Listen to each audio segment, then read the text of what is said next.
Patient అయిన వ్యక్తులు మా యొక్క మహబాద్ నియోజకవర్గంలో మా క్యాంప్ ఆఫీస్ తెచ్చి వాళ్ళు అందజేసిన వాళ్ళ ఒక బిల్లును గుర్తించి గౌరవనీయులైన రేవంత్ రెడ్డి గారి ప్రభుత్వంలో ఇంద్రమ్మ ప్రభుత్వంలో దానికి డబ్బులు ఇవాళ 100 మందికి ఇక్కడ సబ్మిట్ చేస్తే వాళ్ళకి 40 లక్షల రూపాయలు ఇవాళ మహబాద్లో వాళ్ళు చెక్కులు అందజేయడం జరిగింది.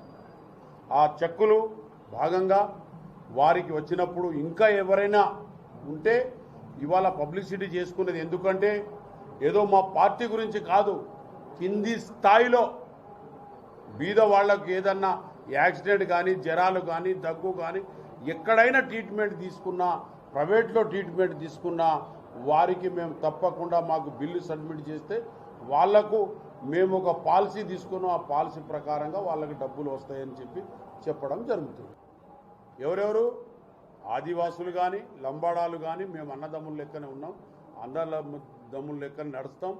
ఎవరో గిట్టని వాళ్ళు కేసులు అప్పుడు ఏంచినా దానికి ఏ విధంగా మేము సాల్వ్ చేయాలో గౌరవనీయుల ముఖ్యమంత్రి గారు ఆ పక్షాన ఈ పక్షాన ఎక్కడ కూడా తప్పు మాట్లాడకుండా అది ఏం చేయాలన్నది పరిష్కారం మేమే కోయలో ఆదివాసులం ఇటు లంబాడాసు కలిసి మేము ఎమ్మెల్యేలు అందరం కలిసి మాట్లాడుకున్నాం. దాని పరిష్కార భాగంగానే ఉన్నది చేస్తున్నాం, అది అయిపోతుంది. దాని గురించి కూల్గా ఉండవలసిందిగా నేను కోరుతూ